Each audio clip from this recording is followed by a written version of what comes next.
मुंबईतील वडाळा भागामध्ये भाजपच्या कार्यालयाची तोडफोड करण्यात आली होती. अज्ञाताकडून तोडफोड करण्यात आली होती.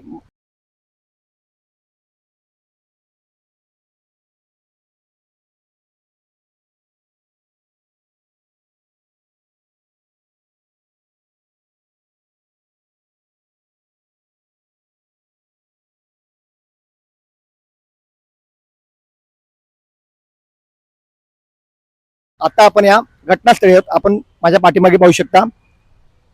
हेच ते ऑफिस आहे विजयसिंह गायकवाड यांचं. गुढीपाडव्याच्या दिवशी या कार्यालयाचं उद्घाटन करण्यात आलं होतं.